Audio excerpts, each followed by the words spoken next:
Ya está. Va. Perfecto. Pues bienvenidos a todos. Disculpen los minutos que los dejé esperando, pero bueno, ya por fin estoy aquí. Les comento de rapidito qué es el Espacio Popular de Exploración Cristiana. Bueno, para los que ya lo conocen, sean bienvenidos de nueva cuenta. Para los que no, pues somos un colectivo. Mario es nuestro director, fundador, hace todo. Y el que permite que entre varios profesores del área de las humanidades tratemos de explicar distintos asuntos desde una perspectiva de teología crítica, filosofía, psicología, humanidades, mística y demás. Ese es el Espacio Popular de Exploración Cristiana. Este es uno de los cursos que entre Eduardo Vázquez, Mariel Fernández, Emanuel Romero, Elías González y yo vamos a estar compartiendo una sesión cada martes. Sean bienvenidos. Tenemos otros cursos que van a comenzar este sábado que viene. Ahí los tienen en pantalla. En esta ocasión ya nos va a estar apoyando la Universidad Loyola del Pacífico. Bueno, vamos a estar trabajando de la mano de la Universidad Loyola del Pacífico el sábado para que comencemos tempranito a las 9 con Antropología de la Religión. Terminando ese, estará en septiembre, octubre y noviembre el de Ecoteología y terminando ese el de Eclesiología. Entonces, como pueden ver, están planeados estos tres para que todo su sábado, desde las 9 hasta las 2 p.m., pues nos estemos alimentando, ¿no? de esta información que nos sobra. Y también nos invitan el EPEC y la Universidad Loyola del Pacífico a esta conferencia que es el neoliberalismo, impartida por el doctor Dante Aragón. Esta es una sesión gratuita este próximo jueves, así es que pues acérquense a la página oficial del EPEC, del Espacio Popular de Exploración Cristiana. Ahí está el link para quien quiera ingresar. Y bueno, vamos a comenzar de rapidito también con esta sesión. Yo quería hablar toda la sesión sobre infierno, sobre algunas anotaciones desde el punto de vista de la teología, sobre lo que se entendería por infierno. Pero fíjense que me quedé pensando que, y aparte porque yo le comenté a un amigo y él me decía, pero ¿qué es eso de escatología? Este amigo al que le comenté es del área de ciencias de la salud. Y entonces me dijo, es que escatología para nosotros es otra cosa. Entonces, en teología en humanidades, ¿qué significa? Y por eso repensé la necesidad de dar una introducción general a la escatología desde el punto de vista de la teología. Y voy a hacer ya unas anotaciones generales al final sobre el infierno. Así es que, pues, sean bienvenidos y también recuerden que el micrófono está abierto por si quieren hacer alguna pregunta, pues adelante, ¿no? Díganme y con gusto paro el discurso. También si no se escucha muy bien, ahí me van diciendo. Ahora vamos a comenzar. ¿Qué se entiende por escatología, la noción cristiana? Estamos, recuerden, en un curso introductorio de teología, entonces este es nuestro contexto. Y pues nos remitimos como en primera instancia a la etimología. La palabra escatología deriva de, como ahí está en sus pantallas, de eschaton, lo último, no se podría traducir al castellano como eso, lo último, y logos, que en general se hace referencia a doctrina, ciencia, palabra, ¿no? Tiene muchos significados. Entonces, escatología sería, en teología cristiana, la doctrina sobre el fin, ¿no? Tanto de la vida individual, es decir, humana de nosotros, cada individuo, como de la historia del mundo en general. Es la reflexión creyente acerca del misterio de consumación que Dios tiene reservado para la humanidad y el cosmos. Entonces, en esta última frase que está aquí en sus pantallas, yo creo que ya están incluidas muchas de las cosas importantes. Para empezar, es una reflexión creyente, ¿no? Entonces ya hay, de presupuestos ya tenemos que el aspecto de la fe, ¿no? Creyente, acerca del misterio de consumación, y entonces vamos a tratar de repasar qué entendemos por consumación. Y cuando estamos afirmando que Dios tiene reservado para la humanidad, estamos pensando en una finalidad. ¿De quién? De Dios para con el hombre. Entonces ya estamos viendo varios elementos. El primero, que es Dios, el segundo elemento, hombre, y el tercer elemento, un plan específico. Hola a todos, gracias por usar el chat. También cualquier duda y accedan al chat. Entonces ya vimos que está por un lado Dios, por otro lado la humanidad, que estoy encerrando en estos momentos en un circulito rojo. Y bueno, obviamente la humanidad está en el cosmos, entonces está incluido en el plan. Y la relación que hay entre Dios y el humano sería la consumación, que en este momento estoy seleccionando poniéndole una flecha más roja, ¿no? Entonces vemos en general, cuando decimos escatología, ¿a qué nos referimos? Pues a esto, una doctrina sobre el fin o un análisis teológico, o sea, argumentos que hablen sobre esta relación de Dios para con el hombre, pensando que consumación es la palabra más importante, ¿no? El final de lo último, una doctrina sobre lo último. Vamos a avanzar para que vayamos viendo. Vean, me encontré esta imagen que me dio mucha risa, ¿no? Está un niño del lado izquierdo y le pregunta a su papá, oye papá, ¿cómo se hace para vivir tranquilo sabiendo que nos vamos a morir? Y el papá responde, pateamos un rato, o sea, jugamos fútbol un rato. ¿Por qué me parece bonita esta imagen y por qué la quise rescatar ahora? Porque a pesar de que se le atribuye a un niño, es una pregunta muy profunda. El niño está haciendo referencia a algo que viene en el futuro, no sabemos cuándo, la muerte, no sabemos si de aquí a 10 minutos o de aquí a 50, 100 años. Yo espero vivir por lo menos unos 98, estaría padre. Entonces el niño ya está haciendo referencia a una vida futura y también al presente. ¿Cómo se hace para vivir? El vivir está haciéndose referencia al presente. Y bueno, obviamente ya está categorizando la vida. El niño quiere vivir tranquilo. Para él eso es como uno de los objetivos futuros.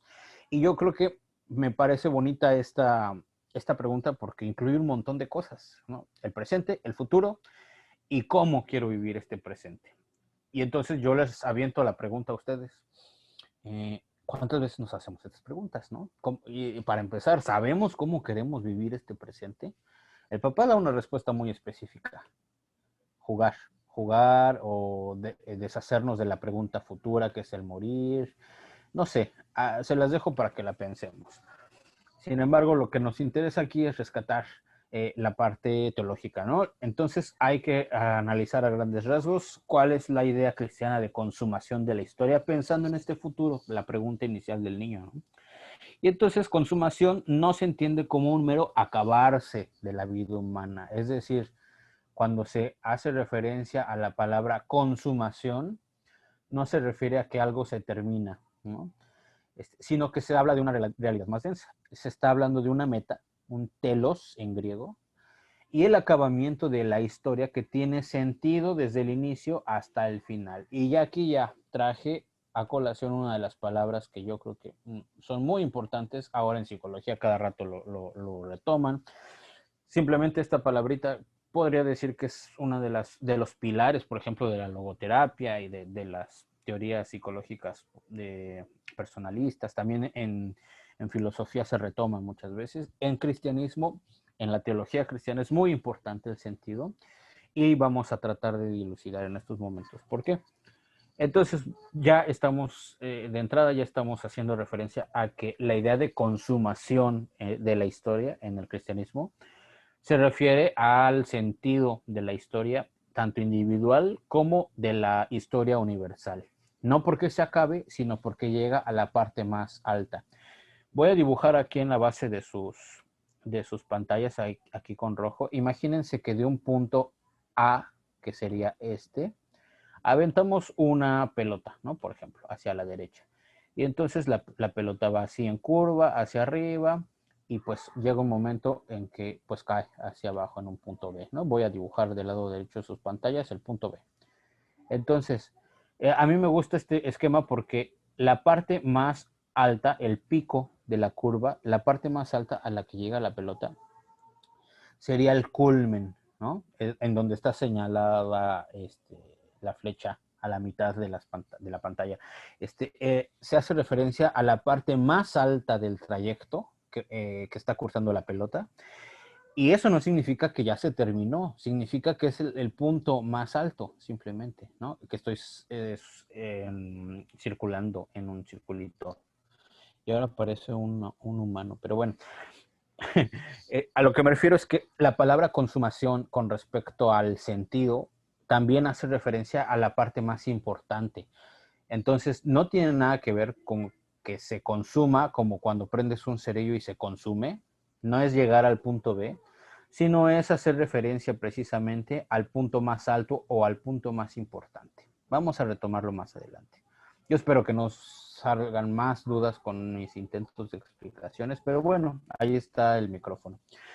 Para entender estas ideas en general, lo que hace el cristianismo, la teología cristiana, primero es establecer como un esquema también general ante las ideas que se proponen fuera del mismo cristianismo. Y yo voy a repasarlas igual a grandes rasgos, tratando de no ser tan grosero con varias de ellas. Sin embargo, pues recuerden que me planeo echar poquitos minutos en esto, entonces pues a final de cuentas voy a tener que dejar de lado muchísimas cosas.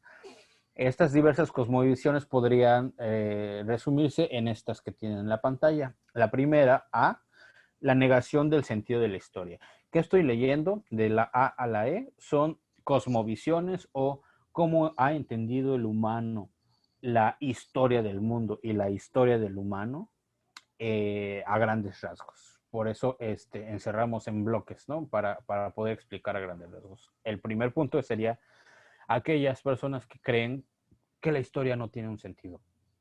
Después, las visiones cíclicas de la historia. Ay, qué feo círculo rojo me salió. Después, la historia con dirección propia. Luego ya nos adentramos un poco a este tema, la visión judio-cristiana. Y al final, pues ya propiamente la visión de la teología cristiana, que es la consumación de la historia en Cristo.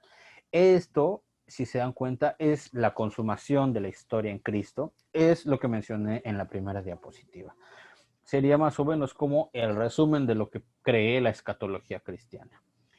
Vamos a comenzar con el primer gran bloque, ¿no? A, la negación del sentido de la historia. Y así como ideas rápidas para retomar, es absurdo vivir, así como es absurdo morir. Son frases que se le atribuyen a todo este primer bloque. Humanos que han pensado así la historia. No tiene razón de ser el vivir y no tiene razón de ser morir. Y como no tiene razón de ser, pues ni te preocupes.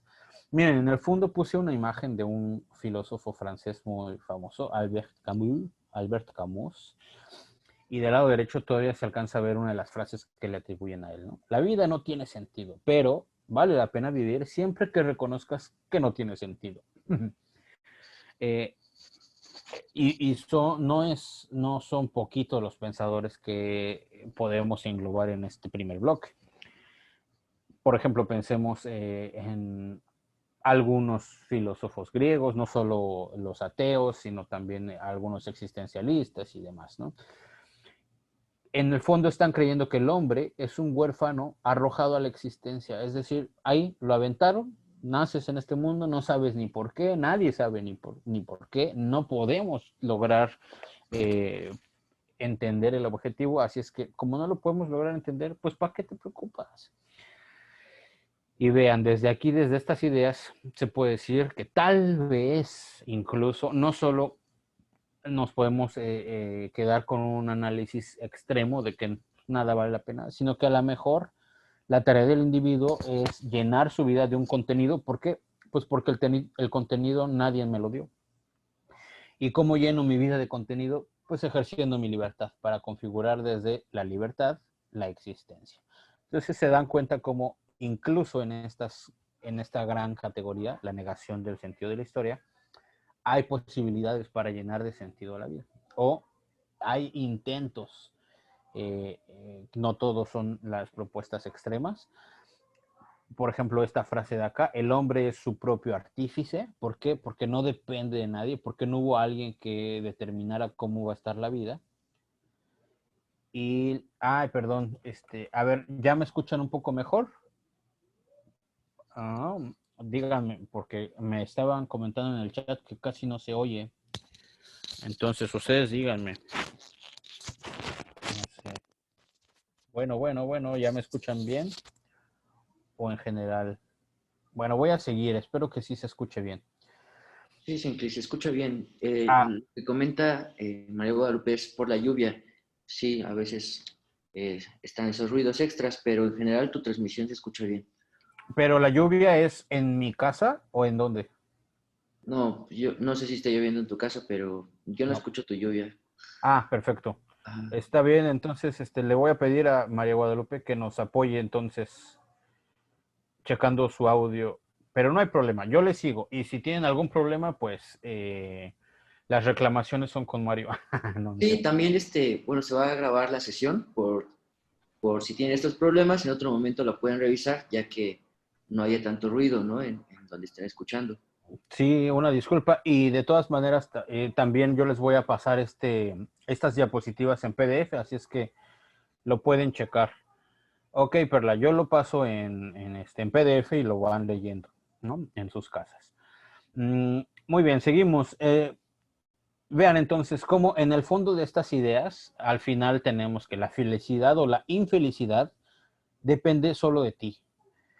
¿A qué le suena a estas propuestas? Pues a muchas de las propuestas actuales, no solo filósofos existencialistas de los setentas, sino muchas de las propuestas actuales, ¿no? Del New Age o de la psicología positiva y otras tantas propuestas muy actuales, dicen esto, a final de cuentas, no hay alguien a quien tú tengas que rendirle cuentas porque llegaste solo a este mundo.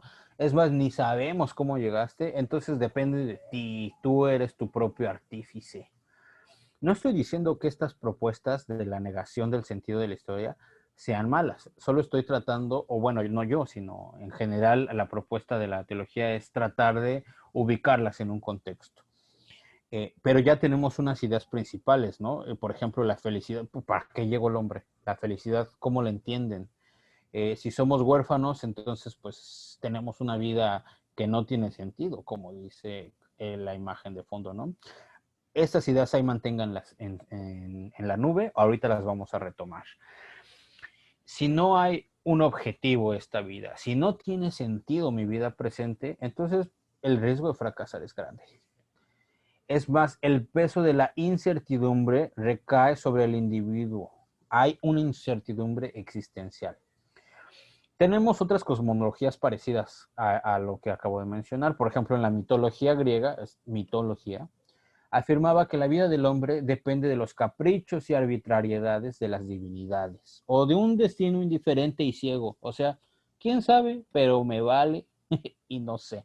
No sé si han visto incluso esta imagen de un meme, una imagen graciosa que está circulando en internet, en donde dicen, le dice una amiga a otra amiga o un amigo a otro amigo, no te preocupes, el universo tiene un plan grandioso para ti. Y más abajo ponen una foto del universo con una cara de una niña y dicen, yo ni te conozco. Y pues más o menos, esa es como la ideología de fondo en la mitología griega. Hay un destino indiferente y ciego o hay un destino caprichoso porque las divinidades están jugando contigo, ¿no? Y entonces surge la idea del azar o una voluntad impredecible. Hay consecuencias antropológicas de pensar esta cosmología de fondo. Las primeras que dijimos hace ratito fue la felicidad, ¿no? Cómo se construye una felicidad con un esquema de fondo arbitrario y azaroso.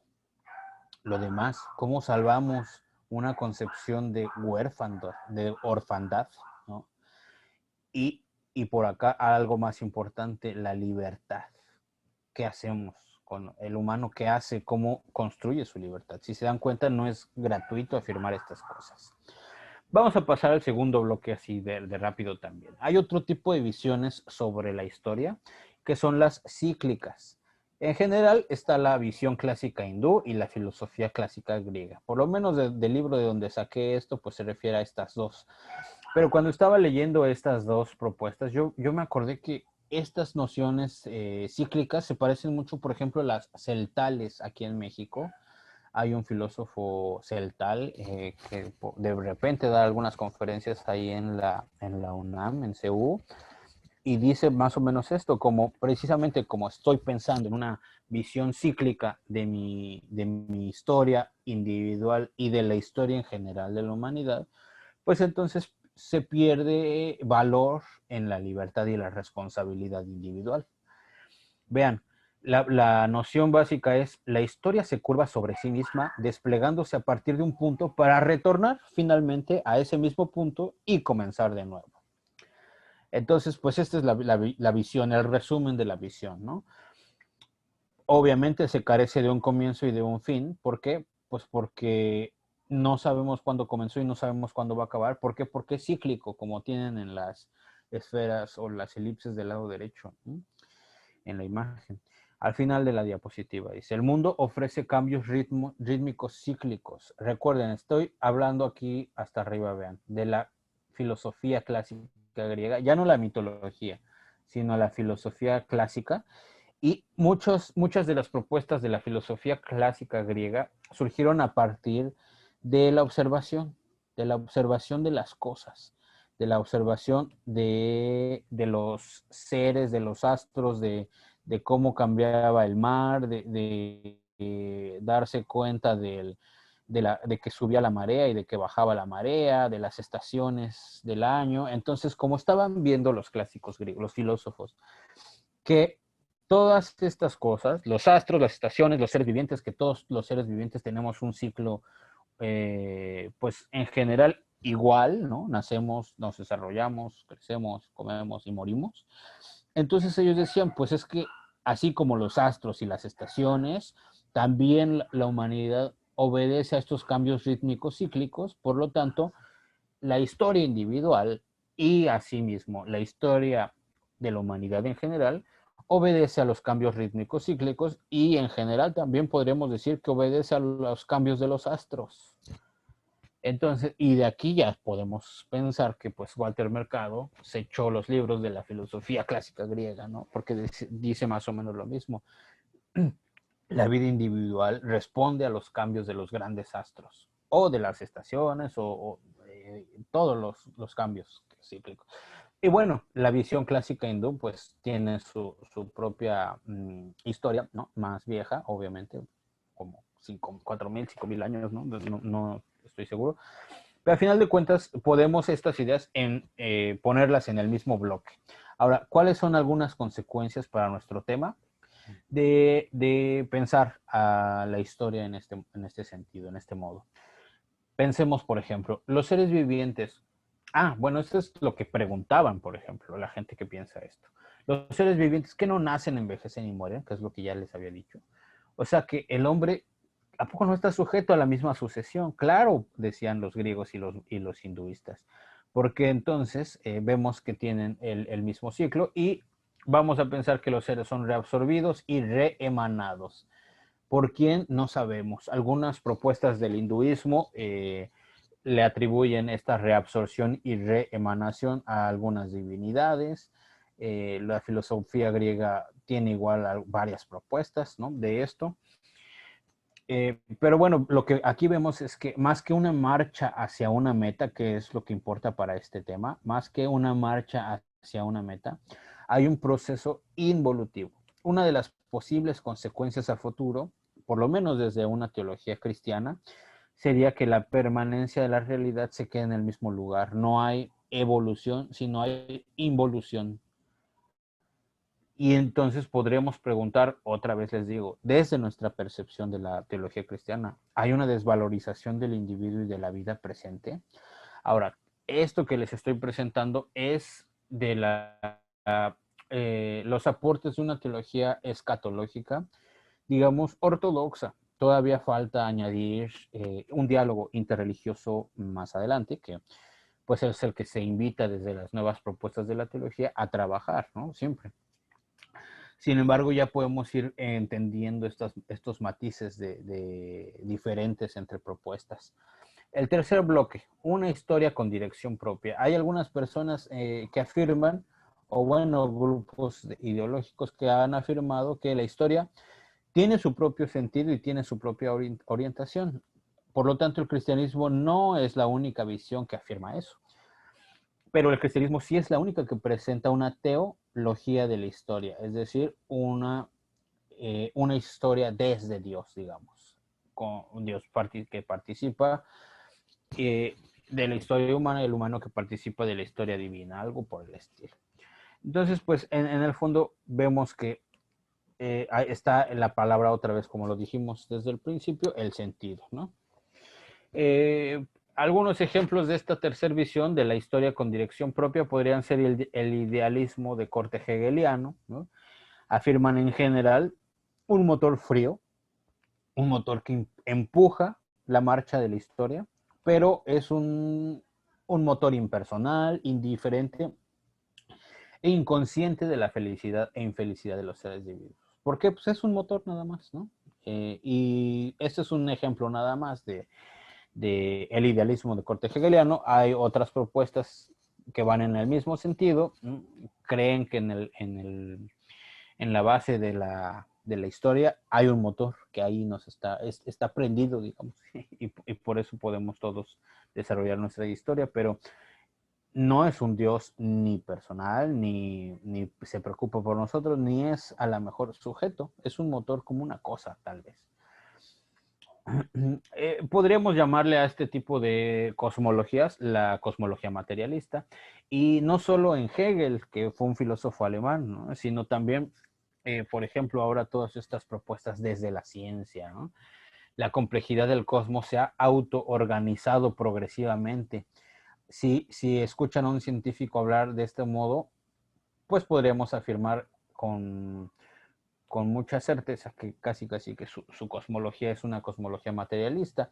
No necesitamos un sujeto, menos un Dios, porque el cosmos se autoorganiza progresivamente, ¿no? Las estructuras son azarosas, como por ejemplo vemos la replicación del ADN. No podemos determinar cómo se está replicando el ADN, siempre se replica de manera diferente. Y entonces hay un dinamismo evolucional en el fondo azaroso, o sea, del azar.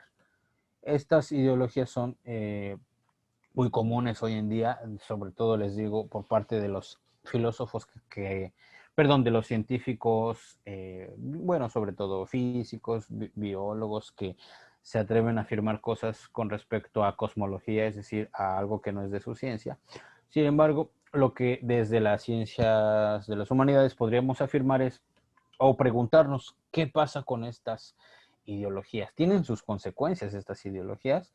Pues hay varias propuestas de las posibles consecuencias. Algunas de las más importantes se resumen en estas. Que puede el mundo implosionará y se autoaniquilará, ¿no? Hay cambios infinitos o incluso dicen, o puede haber un parón, es decir, un cese total de movimiento, que a final de cuentas sería algo así como implosión. Bueno, no, implosión sería como esto de la imagen, ¿no? Que tienen aquí abajo. Pero también hay unas propuestas que dicen que pues después de mucho movimiento azaroso, autoorganizado, va a haber un cese total de movimiento. Sin embargo, sea cual sea la propuesta, en consecuencia, pues está la idea de que el mundo se basta para explicarse a sí mismo. No necesitamos la intervención de un Dios. Y después llegamos ya a la propuesta judeocristiana. Básicamente se afirman dos cosas desde esta perspectiva. Que la historia tiene dirección, a diferencia, ¿se acuerdan? De las primeras que vimos. Aquí sí tiene dirección y está encaminada a una plenitud. ¿Recuerdan la curva que les dibujé en una de las diapositivas? ¿No? Está encaminada hacia una plenitud, es decir, hacia el punto más alto, ¿no? Y como punto 2, su marcha o esta dirección, esta historia que tiene dirección, su marcha está presidida por un Dios amoroso, es decir, ya no es un motor frío, sino que es un sujeto personal, y este sujeto personal, como planeó la historia para los hombres, entonces es un Dios amoroso, lo da para nosotros. Y aquí, recuerden, es una visión judeo-cristiana, o sea, judíos y cristianos creen en general lo mismo con respecto a la cosmología, ¿no? Hay tres momentos. El primero es que se arranca de un comienzo absoluto, ¿no? La creación ex nihilo, es decir, desde la nada. Antes no había y todo comenzó desde un creador. Segundo momento, se dilata bajo constante actuación de Dios, o sea, Dios no nos olvida, no nos deja, no nos crea y nos olvida, ¿no? Sino que está constantemente presente. Por eso se le llama los kairoi, momentos decisivos de la intervención divina. Hay una intervención que no cesa. Y el tercer momento es que esta creación llegará a una consumación. Les repito, consumación se entiende como participación de la creación en la eternidad de Dios. Entonces, la consumación se entiende como esto, participación. Entre estos dos puntos hay una línea de progresión trazada por el diálogo entre Dios y las criaturas libres. ¿Cuáles dos puntos? Hasta el final pongo que entre estos dos puntos hay, bueno, pues un punto alfa, que les voy a dibujar hasta abajo, y un punto omega. Alfa podría ser la primera letra del abecedario, sobre todo del griego, y omega la última. Esta es una imagen que utiliza, por ejemplo, el Nuevo Testamento, ¿no? Dios es el alfa y el omega. ¿Por qué dice alfa y omega? Pues porque es la A, la primera letra del alfabeto, y omega es la última, que es una O. Y entonces, entre estos dos puntos, entre el punto A y el punto O, que sería la Z para nosotros en castellano, hay una línea de progresión trazada por el diálogo entre Dios y las criaturas libres. Ahí está mi super esquema hasta abajo. Eso es como, más o menos como se entendería desde el judeocristianismo. Cada instante está lleno de originalidad e irrepetibilidad. ¿Por qué? Voy a regresarme una diapositiva en mi esquema de hasta abajo, porque estamos hablando de una línea progresiva, es decir, no se repite, hay una progresión. Por lo tanto, cada momento, y lo voy a poner con flechitas aquí abajo, cada momento es un momento en que abrazamos el presente de manera original, lo estamos viviendo por primera vez, ¿no? Voy a pasar a la diapositiva en la que estábamos. Por lo tanto, cada momento es irrepetible, ¿no? Las fuerzas cósmicas no son indiferentes al hombre. Las fuerzas cósmicas, ¿quiénes son en estas perspectivas? Pues Dios. Por eso está implicada la fe. Recuerdan que comenzamos con esta alusión a la fe desde la primera diapositiva. Se concibe la historia universal así y la individual como iniciada por una libre y amorosa decisión de Dios que crea. Entonces Dios crea las cosas para nosotros. Y vean, aquí la está creando perfectísimo con eso, ¿cómo se llama eso? Un pincel. Voy a borrar eso último porque se vio feo. Solo para que se... Ah, qué bonito quedó. Bueno. Dios tiene proyectado para el hombre y el mundo una meta final. Esto es muy importante, hay una meta. Entonces, no solo crea como un motor frío, sino que tiene por objetivo una meta final y además esta meta es positiva. No es una meta neutra, no avienta a lo creado ahí, sino que tiene una característica positiva y no es ambivalente. ¿Por qué? Porque toda creación es buena. ¿Por qué es buena? Porque es. Esa es la propuesta del judeocristianismo. Y consiste en una auténtica plenitud o consumación, y ese es el objetivo, ¿no? Y por eso se dice desde el cristianismo, es una historia salutis, es decir, historia de la salvación. ¿Cómo concebimos al tiempo desde esta perspectiva? El tiempo no es el pasar del tiempo indistinto, no es un reloj que podemos ver cómo avanza las manecillas, sino que es una sucesión de pasos hacia la plenitud. Ajá. Y recuerdan otra vez la curva que les mencioné al inicio de la pelota que aventamos. La plenitud, ¿no? La meta es llegar al punto más alto de la curva, siendo sentido último, porque ese es el interés de esta percepción, de entender así a la humanidad, al humano. Ahora, vayamos al último bloque, que es al que ya pertenecemos como teólogos cristianos, ¿no? La consumación de la historia en Cristo.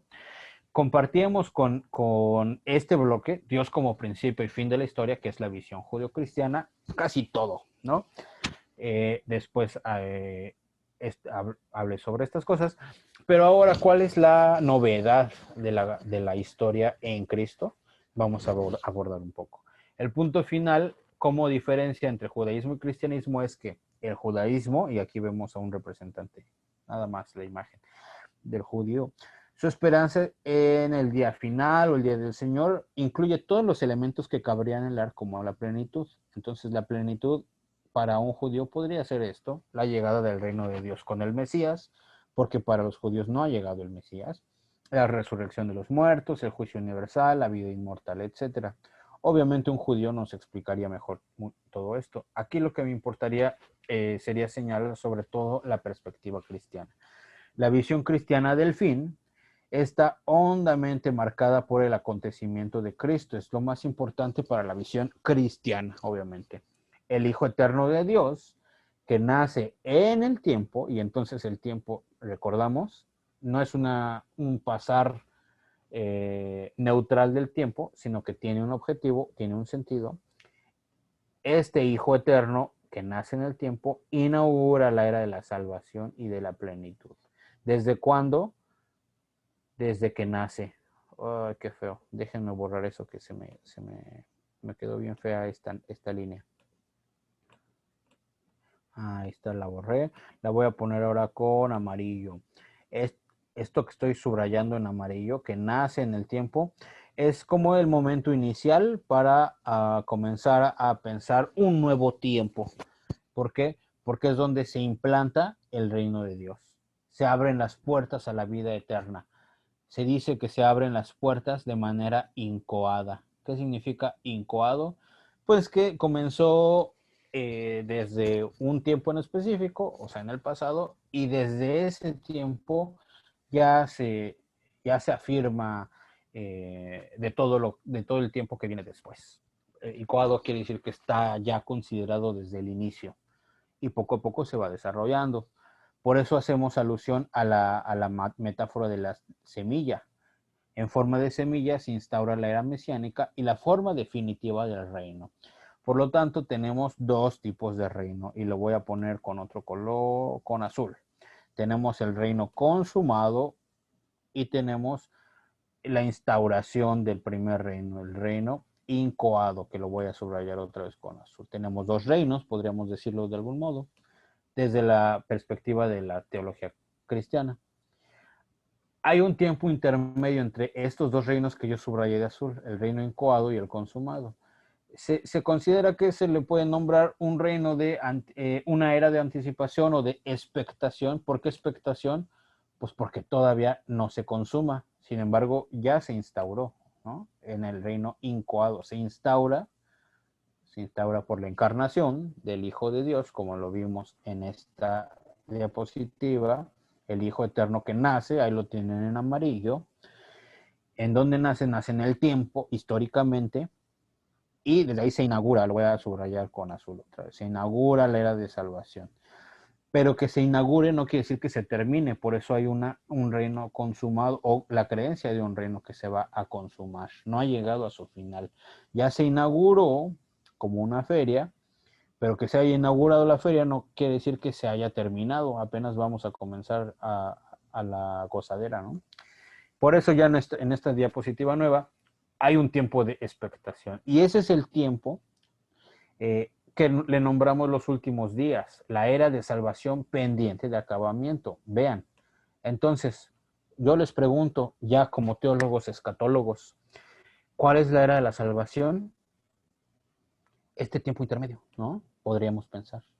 El tiempo intermedio entre los dos reinos. Me voy a regresar a la diapositiva. ¿Cuáles dos reinos? El que ya fue inaugurado cuando nació, se encarnó el Hijo Eterno y la consumación que va a venir al final. El inicio de la feria y el fin de la feria, por ejemplo, ¿no? Entonces, estamos viviendo actualmente en el tiempo de la salvación, podríamos creer. Estamos en este tiempo intermedio.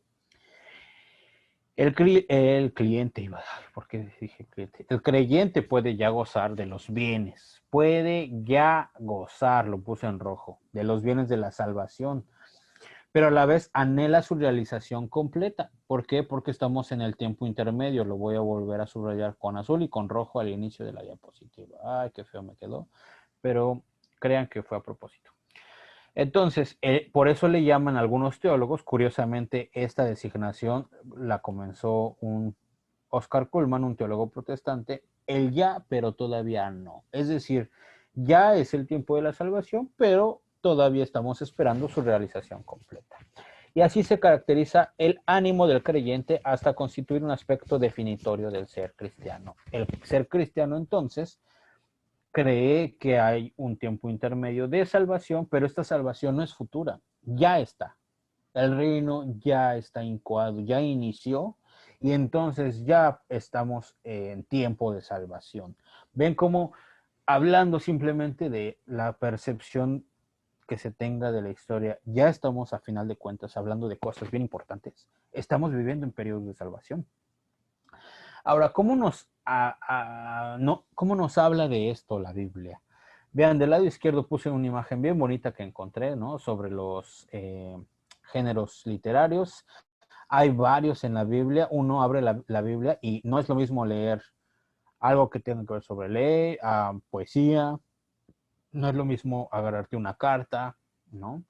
A hablarnos de historia. Entonces, eso solo es como para que vean que la Biblia está llena de maneras distintas de hablarnos de las cosas.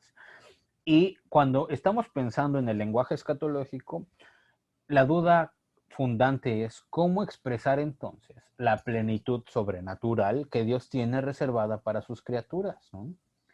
Y entonces la Biblia suele utilizar géneros especiales para hablar del futuro preparado. Esto es lo importante. ¿Cómo nos va a hablar del futuro Yahvé o la divinidad en la Biblia? Y pues nos va a hablar principalmente de dos modos, con el género literario de la profecía y con el género literario de la apocalíptica. El primero, la profecía, pues es un vehículo privilegiado de expresión de promesas divinas. Son promesas, entonces están aventadas a futuro. Y así de rápido vamos a decir que hay una promesa de acción futura de Dios a favor de su pueblo, trayendo la salvación definitiva. Otra vez estamos haciendo referencia a una salvación futura, ¿no? Futura, por lo tanto, definitiva. Es decir, que ya no se va a requerir nada más. Por medio de la profecía se expresa la novedad absoluta e irrevocable que traerá la intervención divina y hay un carácter exhortativo. O sea, en la profecía podemos encontrar esto principalmente.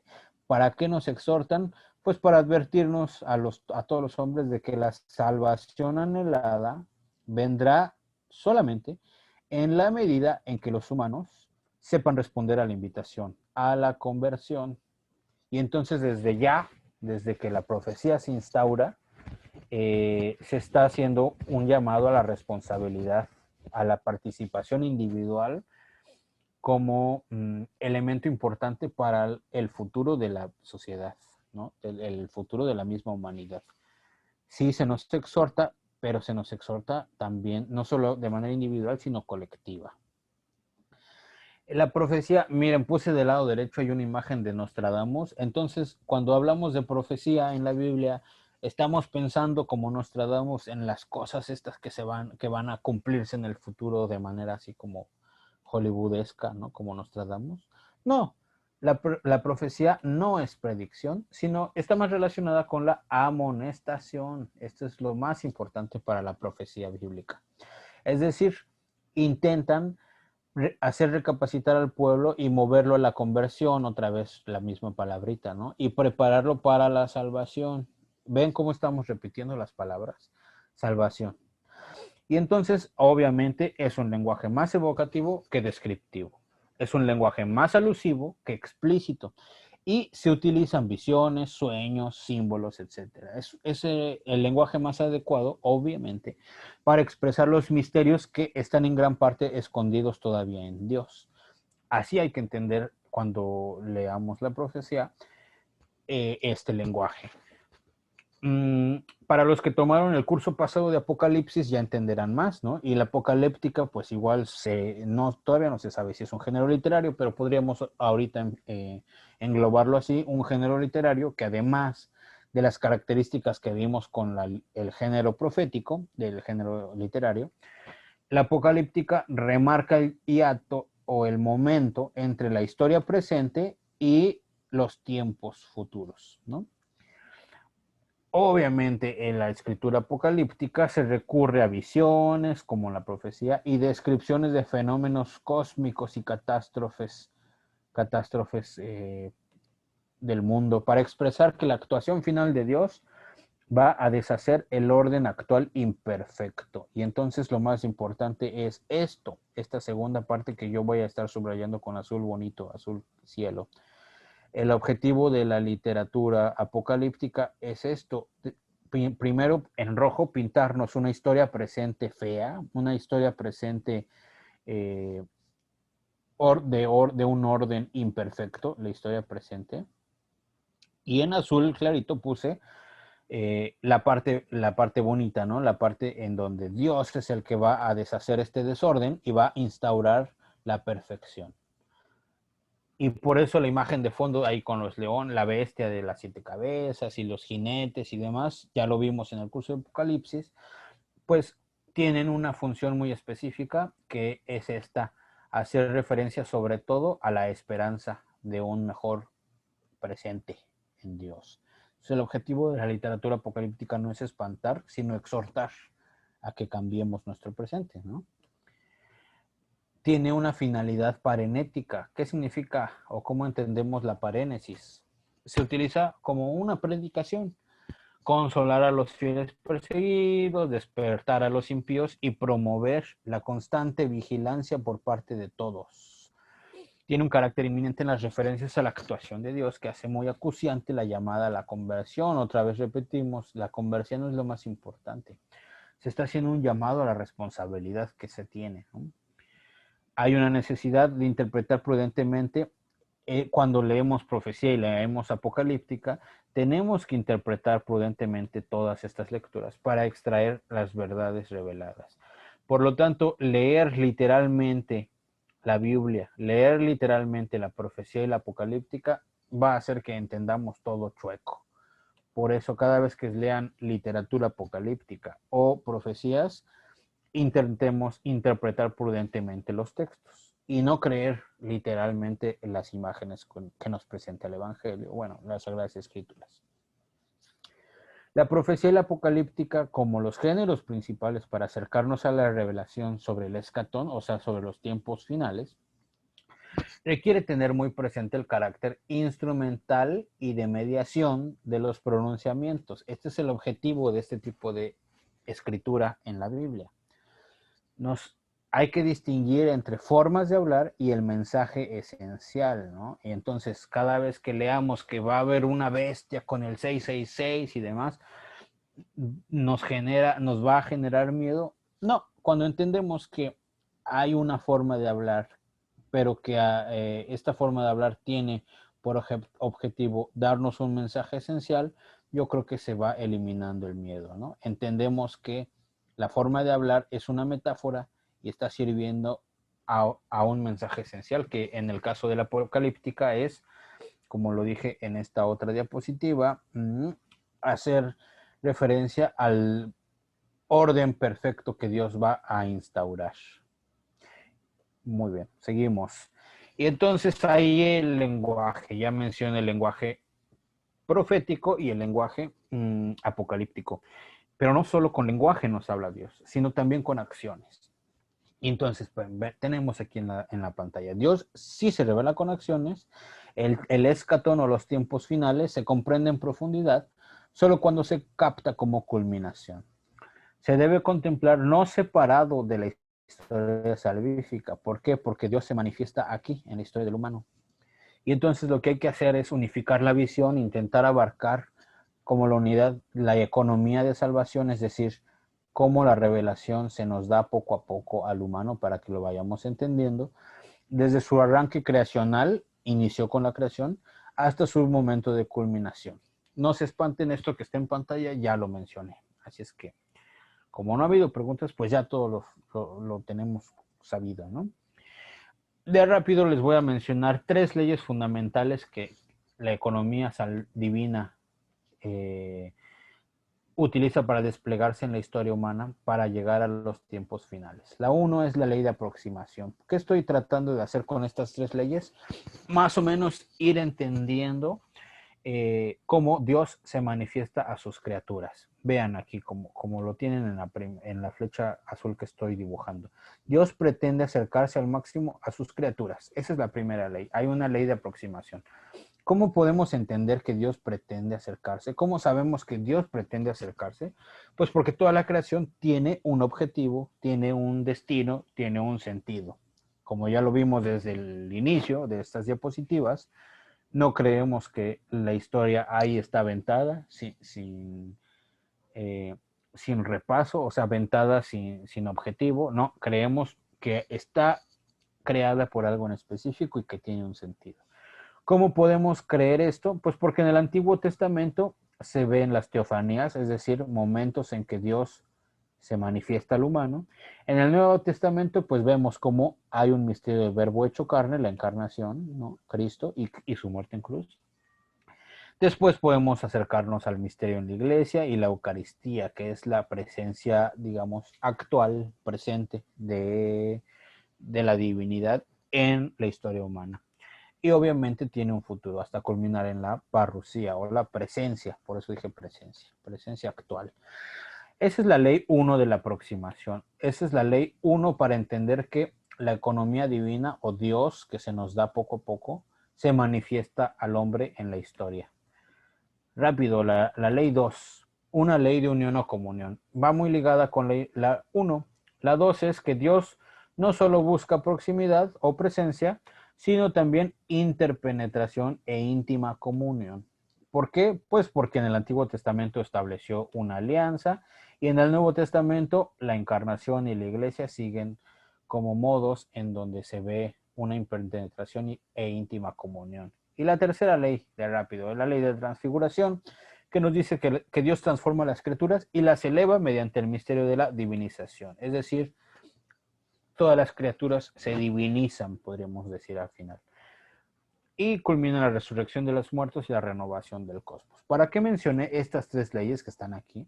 Para ir entendiendo un poco cómo Dios, la economía divina, se muestra en la historia, ¿no? ¿Y cuál es el objetivo de mencionar cómo Dios se manifiesta en la historia? Pues hacer referencia al escatón. O sea, ¿para qué se manifiesta Dios en la historia? Pues porque hay un sentido final de los últimos tiempos. Y ese es nuestro tema, la escatología. Muy bien. ¿Qué categorías pueden usarse adecuada y prudentemente para hablar del mundo futuro? Ese es nuestro tema en la escatología. Solo un camino es prudente, la humildad de la inteligencia. ¿Por qué? Pues porque a final de cuentas es futuro y como es futuro no sabemos qué va a pasar ahí. Y entonces lo que debe hacer la teología es prudencia, prudencia en el discurso. No podemos saber a ciencia cierta, por lo tanto necesitamos ser prudentes. Y la curiosidad humana lo voy a poner con rojo porque con amarillo. La curiosidad humana es grande. Necesitamos poner sobriedad ante esta curiosidad humana.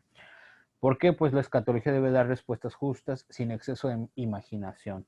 Si escuchan ustedes a un predicador que les anda diciendo metáforas y animales que vendrán en el futuro y grandes plagas y no sé qué, bueno, pues apláudanle su gran imaginación, pero no crean que es un discurso muy... ya no, que es un discurso muy teológico. Y la misión de la escatología es aportar una luz esperanzadora que permite trascender lo efímero para poder contemplar desde Dios el sentido de la marcha de la historia, incidir en el corazón humano. Ese es el objetivo, ¿no? Ese es lo que está debajo. Si nos damos cuenta aquí, la misión de la teología escatológica es, a final de cuentas, esperanza. Entonces, cuando nos metemos a la teología de la escatología, lo que nos intenta es, lo que intenta hacer es tranquilizarnos un poco a partir de los datos que podemos obtener de la Biblia. Muy bien. Ahora, ya pasando un poco al tema que les promocionamos, ¿no? Bueno, que yo les promocioné, el tema de la muerte eterna, el tema del infierno. Creo que es más fácil, y por eso quise hacerlo así, creo que es más fácil abordarlo el tema del infierno o de la muerte eterna, ya con todo este panorama que ya les dibujé. Es un panorama obviamente muy general, pero bueno, vamos a acercarnos a lo que podríamos entender desde este panorama sobre la muerte eterna. Y sobre todo que ya dijimos estas tres leyes, ¿no? Lo voy a subrayar ahora con amarillo. Las leyes en que entendemos que la economía divina se acerca a la historia humana con un objetivo final, el escatón. Y entonces si tenemos a las tres leyes, la ley de aproximación, la ley de comunión o de unión, y la tercera, la ley de transfiguración, que todas son leyes como muy cristianas, en donde podemos ver que el objetivo de Dios es comunicarse, unirse a los humanos. Preguntémonos, ¿no? Preguntémonos ahora, y entonces, ¿por qué existe el infierno? ¿Por qué nos han contado durante siglos este momento de muerte eterna que nada más nos mete miedo, ¿no? Si nos estás diciendo que según estas tres leyes, Dios quiere acercarse al humano, Dios quiere tener una íntima comunión y Dios quiere divinizarnos, ¿dónde está el papel del infierno? Podríamos comenzar diciendo, es una de las zonas más oscuras del misterio escatológico, pero se puede entender así. La real posibilidad de que una criatura elija vivir para siempre lejos de la faz de Dios. Recordemos esta frase, que la criatura elija vivir para siempre lejos de la faz de Dios. Se está haciendo referencia a la libertad, ¿no? Y ya en esta primera frase, en este primer momento, lo que podemos entender son dos momentos. El primero es, uno, que hay una contraposición entre las categorías referentes a la vida eterna. Y dos, la idea de separación de Dios.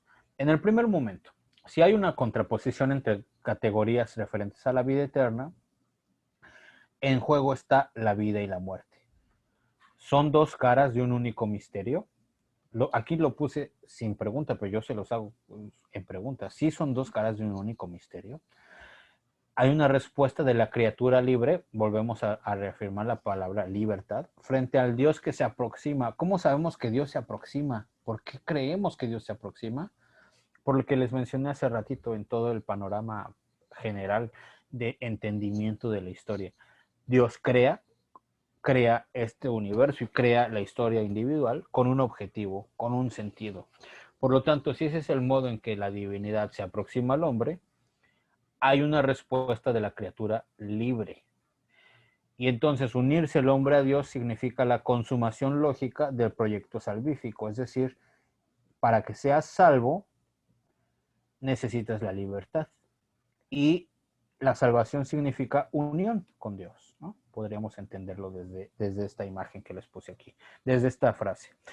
Perderse sería entonces la cosa más contraria a las pretensiones divinas. Esto que les estoy subrayando hasta el final con amarillo. Es contrario a la pretensión de Dios. ¿Por qué? Porque ya vimos las tres leyes de relación del humano con Dios. Sin embargo, se plantea la posibilidad porque Dios te deja libre para que tú decidas si quieres unirte o no con Él, si quieres o no entrarle a su proyecto de salvación. Y del lado izquierdo, solo para que vieran un poquito de Biblia, encontré esta imagen. Dice Romanos 6:23, porque la paga del pecado es muerte, mas la dádiva de Dios es vida eterna en Cristo Jesús nuestro Señor. Se puede entender como una amenaza, según lo que ya les he comentado, o la vida eterna, que estamos repitiendo una y otra vez aquí, más bien son parte de un proyecto salvífico en donde la pretensión de Dios es la unidad, como lo subrayé en el primer círculo en medio ahí de sus pantallas, y no la perdición del hombre. Sin embargo, si te quieres perder es por tu libertad, ¿no? Según hasta donde hemos visto. O por lo menos esa es la propuesta de la teología. El segundo momento que les quería mencionar, recuerden que estábamos aquí, que es el infierno. Hay dos momentos esenciales a tener en cuenta. El primero era la contraposición entre vida y muerte. Y el segundo elemento importante es la idea de la separación de Dios. De esta carencia fundamental fluye el conjunto de los demás sufrimientos. ¿Cuál carencia? Tú te separaste libremente, como voy a subrayar ahora con rojo, ¿no? Si estamos haciendo referencia a una libertad, que estoy rayando aquí con rojo en su pantalla, Entonces te separaste y hay una carencia de Dios ahora.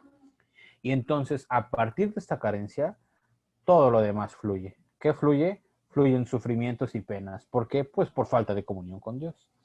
Hasta aquí hay dos aspectos a tener en cuenta.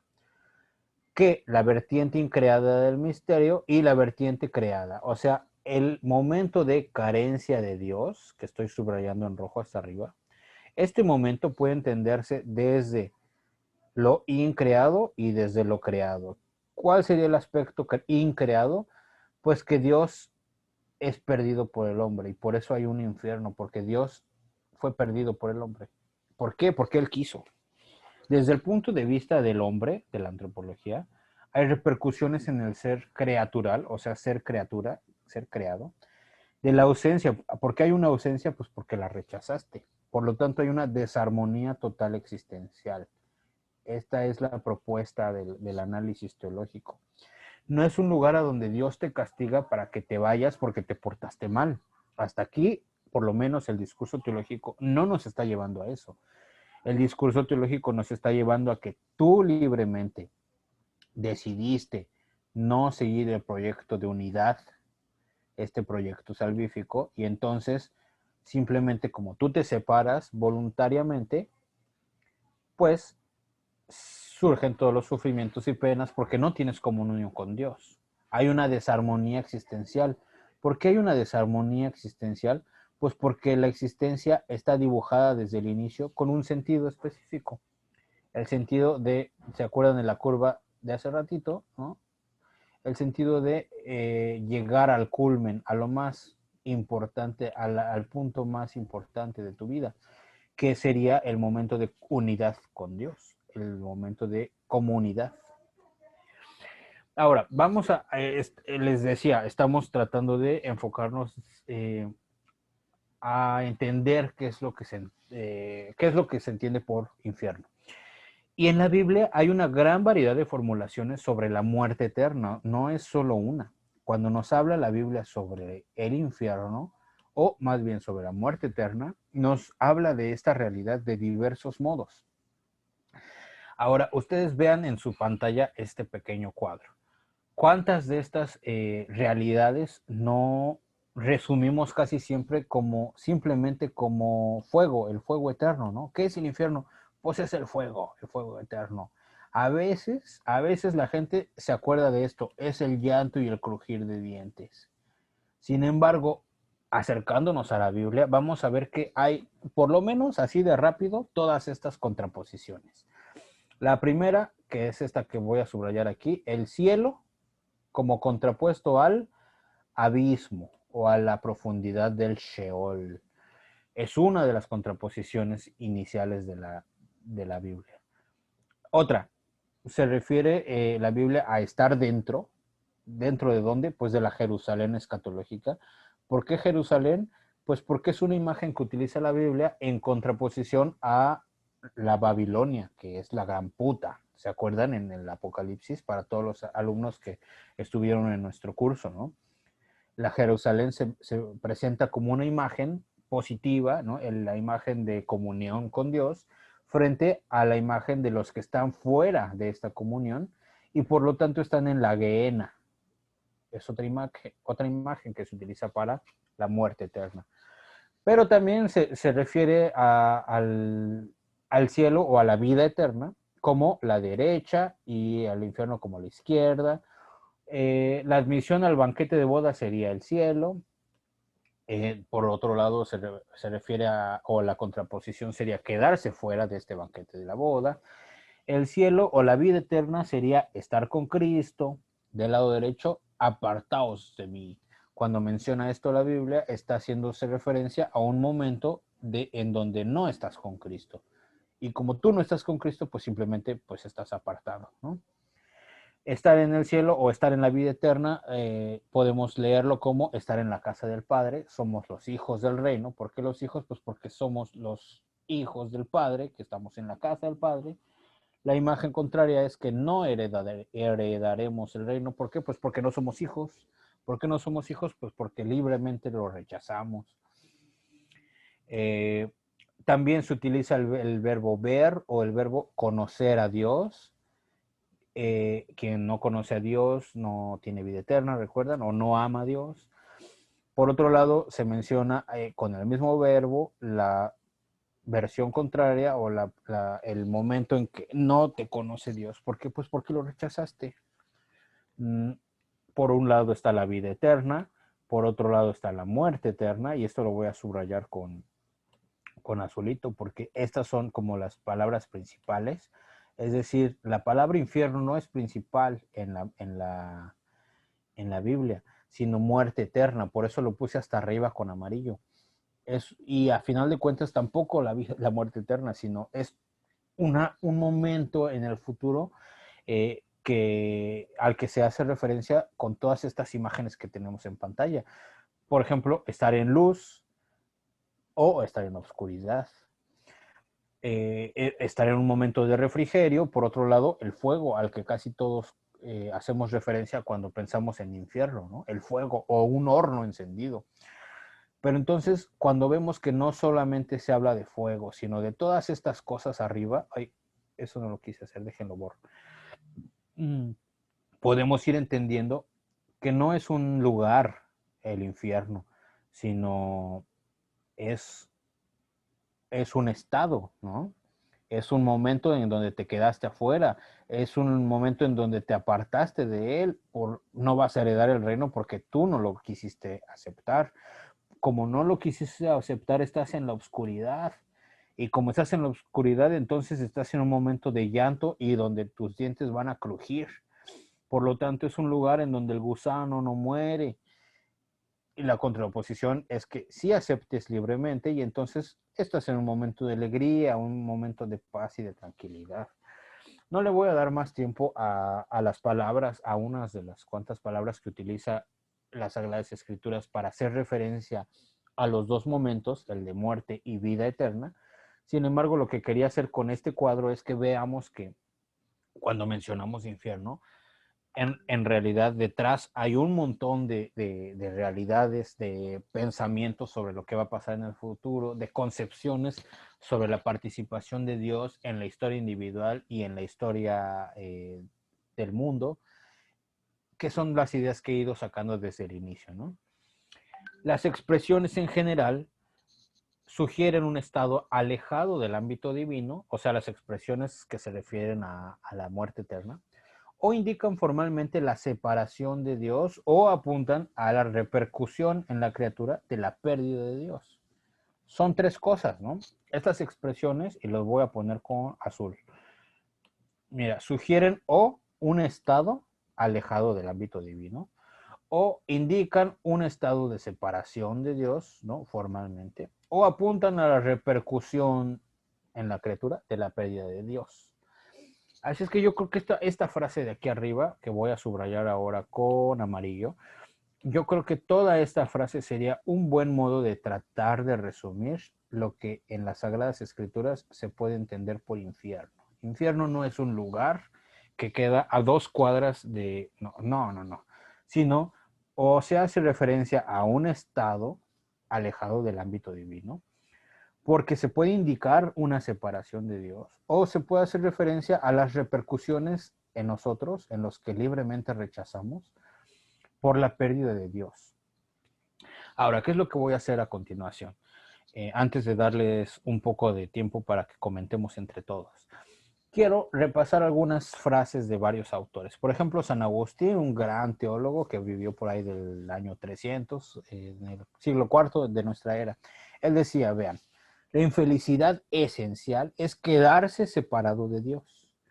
La muerte eterna acontece cuando el alma no puede vivir por no poseer a Dios. Como no posee a Dios, no puede vivir. Es decir, mueres. ¿Y dónde posees algo? En vida. Es decir, muerte en vida, ¿no? Esas se las dejo para que la piensen. Otras frases ahora de San Juan Crisóstomo, igual teólogo de los primeros siglos del cristianismo. Desde el momento en que alguien es condenado al fuego, pierde evidentemente el reino. Y esta es la desgracia más grande, dice Crisóstomo. En el infierno, la faz gentil y pacífica de Cristo no se encontrará en ninguna parte. Está haciendo referencia a una presencia, ¿no? La faz gentil de Cristo no está en ninguna parte porque pues es la desgracia más grande. Ahora, el infierno entonces es sobre todo, ese es como resumen, ¿eh? Una evasión de la criatura y como esa evasión hace referencia a la libertad frente a la venida de Dios. Un no, esto es bien importante, un no, a ver, espérenme, ya me equivoqué aquí. Ajá. Un no creatural, o sea, de la criatura, ante el don que Dios hace de sí mismo. O sea, Dios se dona. Esa es una realidad que no podemos negar desde la teología cristiana. Pero que se done no significa que tú lo aceptes. Tú puedes decir todavía, no, no quiero que entres. ¿Recuerdan ese pasaje en el Apocalipsis 3:16 o no me acuerdo? Que dice, yo estoy aquí a la puerta y llamo. Si alguien oye mi voz, escucha mi voz y me abre la puerta y me invita a pasar, pues ya lo hicimos. Si no, pues es de ustedes, pero yo ya estoy aquí en la puerta. Lean ahí su Apocalipsis. Pero bueno, a final de cuentas, si hay un don de Dios, un regalo de Dios, y yo solamente le digo que no, entonces repelo o entristezco al espíritu. La posibilidad de la muerte eterna, entonces, como contrapuesta a la vida eterna, no es un camino abierto por Dios. No. La pretensión divina es fundamentalmente salvífica. Este es lo que podemos entender desde la realidad de la lectura teológica de las Escrituras. Hay una pretensión muy específica que es la salvación o la unidad, lo que decíamos hace rato, ¿no? Lo estoy poniendo ahora con azul, salvífica. ¿Cuál es esta pretensión? Dios quiere que todos se salven. Y toda la economía de gracia, es decir, todos los momentos en que poco a poco Dios se nos está dando, sirven a este propósito. Entonces no, la muerte eterna no es una posibilidad creada por Dios. Sin embargo, el hombre sí es capaz de sustraerse de la gran corriente que lleva al encuentro con Dios. El hombre puede perderse, no llegar a la cita con la Santa Trinidad, pero es una libertad planteada por Dios. La muerte eterna parece un misterio más ligado a la antropología, es decir, la muerte eterna parece ser un misterio creado por el hombre, ¿no? Al hombre, a la decisión de su libertad infinita y falible, o sea, que puede fallar, al pecado, mientras que la vida eterna parece más ligada a la teología, es decir, a Dios que se autodona, al consorcio que logra con el justo. Y entonces tenemos aquí ya dos momentos bien importantes y lo voy a poner, a ver si con qué color, con verde. Tenemos por un lado al hombre, lo estoy subrayando ahí con verde, y por otro lado a Dios. Y entonces el hombre es el que decide con su libertad negar a Dios o puede negarlo y entonces entra en este ámbito de separación de Dios y de separación de todos los bienes que podría adquirir con Dios. Y el segundo momento que es el momento teológico, digamos, que el momento que Dios se está autodonando al hombre y le da la libertad. Por eso el infierno es creación del hombre, no es creación de Dios. No sé si vean cuál es la propuesta de la teología. Y para que entendamos esto, yo quise rescatar un resumen de un escritor. Bueno, se me olvidaba leer esta. La libertad no es una energía para optar por un acto virtuoso o pecaminoso. ¿Cómo se debe entender la libertad? La libertad se entiende como capacidad puesta por Dios, eso sí, en la criatura para la autoconfiguración, pero va a depender de nosotros. Dios nos regaló esa capacidad. En definitiva, la puerta del infierno se cierra desde adentro. Esta frase está buenísima, ¿no? Y por eso les comentaba que quiero cerrar con una cita del escritor y teólogo C.S. Lewis, que por cierto, él escribió el de los libros de las Crónicas de Narnia. Bueno, tiene un libro que se llama El problema del dolor, y voy a leer esto. Dice en El problema del dolor, en este libro, dice Lewis, se objeta que la pérdida final de una sola alma significa la derrota de la omnipotencia. Y así es. Al crear seres con libre albedrío, la omnipotencia se somete desde un principio a la posibilidad de tal derrota. Aquello que usted llama derrota, lo llamo yo milagro, porque hacer cosas que no sean uno mismo y volverse así capaz de ser combatido por su propia obra, es de todas las hazañas que atribuimos a Dios, la más sorprendente e inimaginable.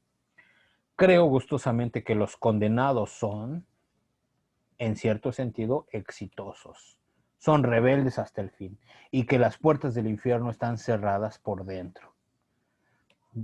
Dice cuando leyó esto un teólogo alemán, Hans Urs von Balthasar, decía él, el hecho de que las puertas del infierno estén cerradas desde adentro quiere decir que voluntariamente estás dejando fuera a todos los demás, ¿no?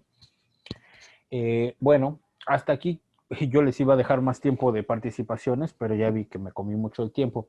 Quiero abrir un poco el diálogo a todos los que tengan dudas o comentarios al respecto. Sé que parece mucha información de entrada, sin embargo, creo que pues, ya planteé temas suficientes para debatir. Así es que dejo un poco el tiempo, el micrófono abierto para que saquen dudas. Buenas noches, adelante, ¿alguien quiere comentar algo?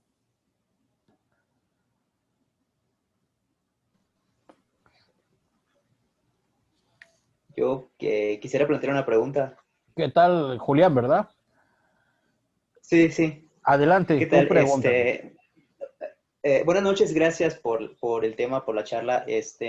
Una pregunta con respecto de esa posibilidad del fracaso. ¿Cuál es el sentido de hallarse en una situación en la que inevitablemente el individuo tiene que optar libremente por sumarse al plan salvífico o no, cuando ningún individuo libremente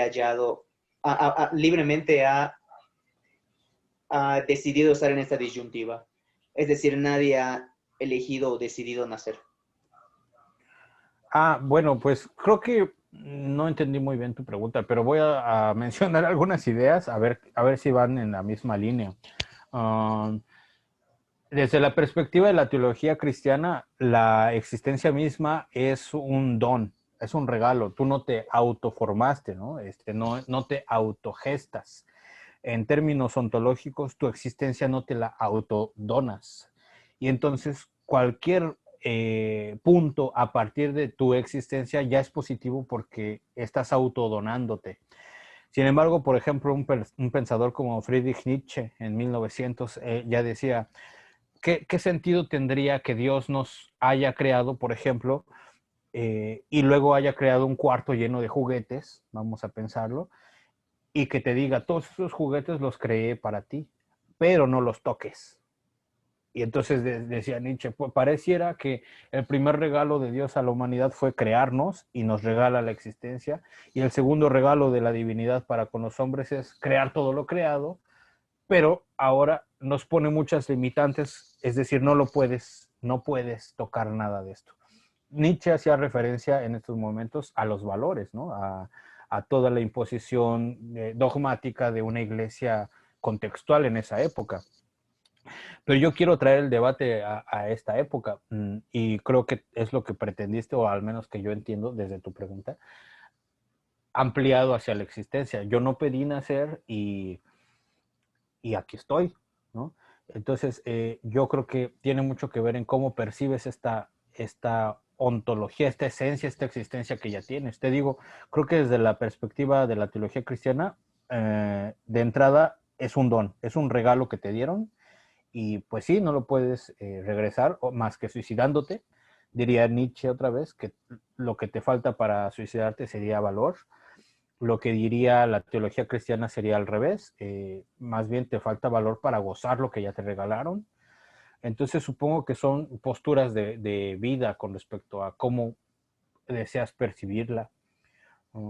Y solo como para abrir el micrófono a otros teólogos que están aquí escuchando también, quiero terminar con un chiste que decía una profesora bióloga. Ella decía que su hijo de 30 años siempre le decía, ay mamá, ¿para qué me trajiste a este mundo? Y la mamá le decía, No, fueron como 2 millones de espermas y tú fuiste el que elegiste entrar al óvulo, ¿no? Entonces, no sé, creo que como chiste sí podemos pensar siempre. Es una posibilidad que ya tenemos como seres humanos creados libres. Tenemos la oportunidad de crear, de pensar si somos o no libres y qué hacemos con esta existencia. Mm, y todo esto lo lanzo no como respuesta, lo lanzo como afirmaciones para que pensemos, ¿no? Creo que esa es una de las ventajas de la teología, que no da respuestas conclusivas, porque sería un poco grosero, sino las respuestas son para tratar de abonar a seguir pensando sin necesidad de límites doctrinales. Alguien que esté escuchando, o tú mismo, Julián, quiere seguir ahondando en este mini debate. ¿Qué piensan los demás? ¿Qué piensas tú, Julián?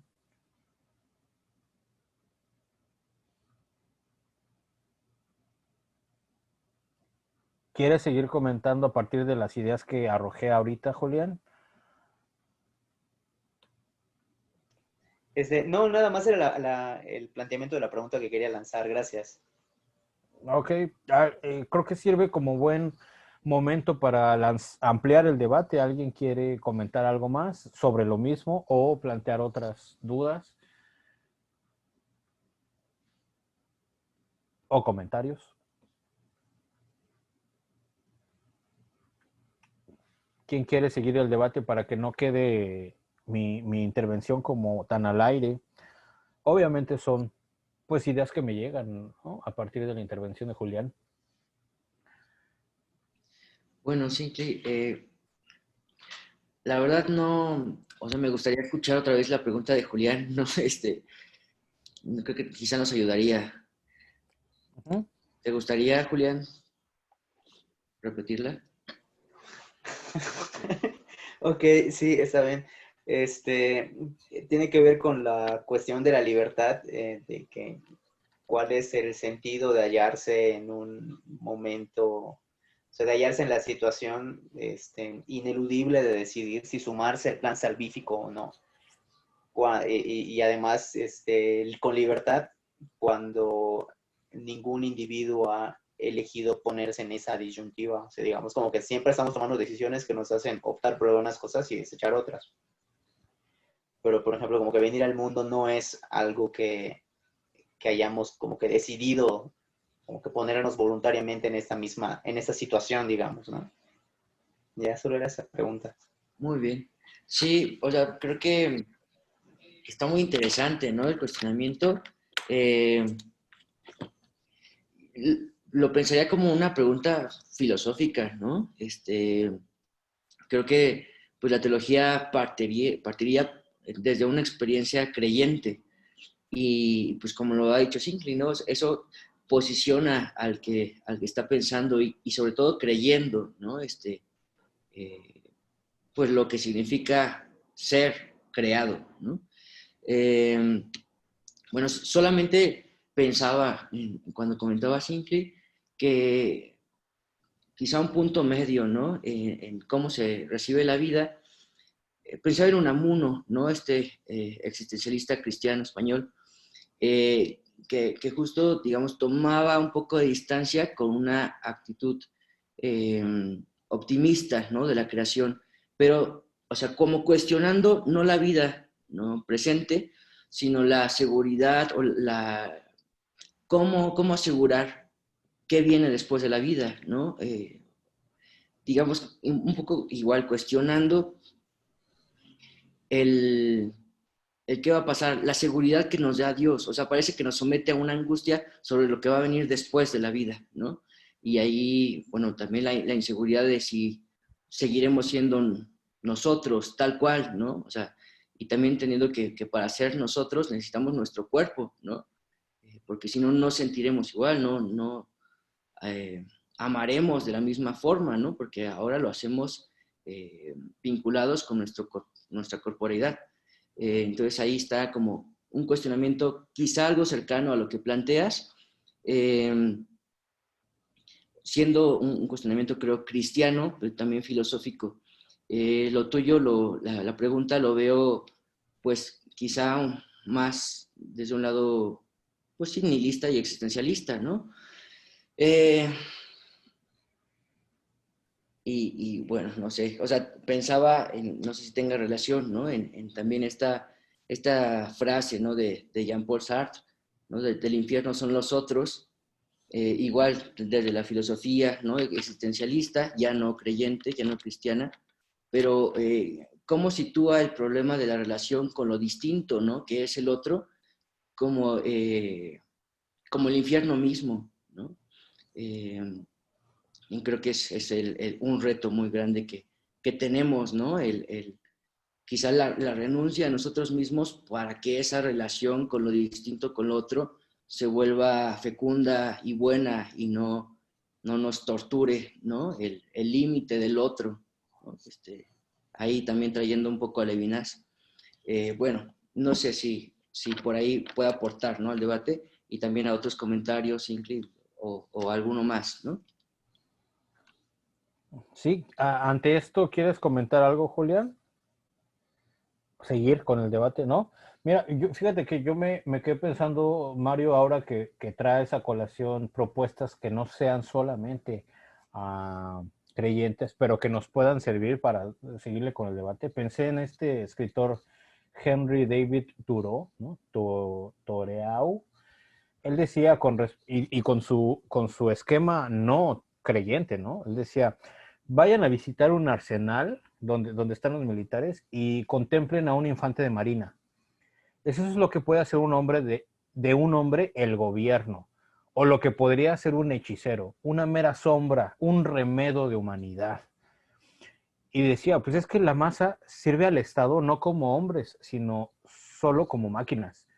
En la mayoría de los casos no ejercitan su libertad, en la mayoría de los casos no ejercitan su crítica, ni el sentido moral, que son creo que aspectos que compartimos con las propuestas no creyentes. Y por lo tanto, estos marinos que no ejercitan ni libertad, ni crítica, ni sentido moral, se igualan a la madera, se igualan a la tierra, se igualan a las piedras, ¿no? Y Thoreau me parece un pensador crítico en ese sentido. Creo que podríamos tener estas frases de referencia. Son, bueno, creo que proponen, ¿no? Pensar no solamente desde nuestro cajón creyente, ¿no? Y la otra cosa que decías, Mario, sobre Zizek, ¿no? De quién es el infierno del otro, me acordé en este librito que se llama En defensa de la intolerancia, de Zizek, bueno, Zizek, y él dice, Satanás es como se viene designando a la inmersión solipsista del yo, la absoluta ignorancia de la compasión con el prójimo, ¿no? La falsa compasión y las falsas atenciones con el prójimo. ¿Qué no? ¿A poco? Dice él, no son infinitamente más perversas que la simple, llana y egoísta ignorancia hacia los demás. Esta falsa compasión, ¿no? En la medida en que se desdibuja la diferencia entre el egoísmo y la compasión altruista, y creo que ya nos lleva hacia lo que ponías en la mesa, Mario, ¿no? Parece ser que esta compasión altruista falsa que propone Zizek, este pensador que se dice ateo, también nos lleva a las reflexiones que también el cristianismo ha hecho durante siglos, ¿no? Bueno, son ideas para que sigamos pensando. ¿Quién quiere seguirle en el debate? O seguir abonando ideas, ponerlas todas en la mesa. El mismo Julián, ¿qué piensas? Emanuel, yo vi que tenías ganas de reclamarnos. O otra duda que tengan y la vamos comentando y recomentando entre todos. Bueno, antes de que Manuel nos suelte su comentario, bueno, creo que esto que abres, Julián, va también como por cuestionamientos que ponen en problemas a Dios, ¿no? O que no hay una respuesta fácil para salvar a Dios, ¿no? Y pensaba también bueno, Guadalupe Pérez nos está levantando la mano desde hace rato, entonces ahorita Perdón. le damos No la vi. palabra también. Bueno, pero pensaba, ¿no? Está muy padre, me gustó mucho esto que decías, ¿no? Sobre el solipsismo, ¿sí? Y también pensaba en Job, ¿no? El problema de Job, ¿no? La falta de respuesta, de solución de Dios ante el dolor, ¿no? Y creo que no hay respuesta suficiente y posible. O sea, está muy interesante también esto de Job, ¿no? Que cuestiona su teología en sus posibilidades y bueno, la respuesta está en la presencia de Dios ante él, ¿no? Pero pensaría más también en la cruz como una respuesta ante el sufrimiento, ¿no? Es justo en lo que dices, ¿no? Siempre, como ¿cómo dijiste? La falsa compasión. De Dios no hay una falsa compasión porque hay un acompañamiento desde el dolor en la cruz con todos los que sufren, ¿no? Por ahí estaría un poco, ¿no? No sé si un tipo de respuesta ante la existencia, el problema mismo de la existencia como un sufrimiento, ¿no? O un sinsentido. Bueno, pues ahí está Jesús encarnado compartiéndola con nosotros. Bueno, vamos a dar lugar a Guadalupe, que nos comente, que ya había alzado la mano desde antes, y después también Perla Millán la está alzando. Adelante. Sí, hola, buenas noches. Hola. Mi pregunta o mi duda es la siguiente. Yo creo o siempre he sentido que Dios nos dio dos regalos muy grandes. Primero, pues la vida, y la segunda que comentabas en ti, la libertad del albedrío. Sin embargo, ante muchas circunstancias y sobre todo en situaciones difíciles, siempre le pedimos a Dios que Él tome nuestras decisiones. Ahí, ¿cómo se podría manejar la situación con Dios pues para la humanidad? Uy, ¿alguien quiere salvarme? No, yo no sé, pero yo creo que nos invita en las sesiones que tomamos con Mariel Fernández sobre el Apocalipsis, ella nos decía que el acento del mensaje apocalíptico sobre la esperanza muchas veces es un acento hacia la responsabilidad. No solamente se podría resumir en un estado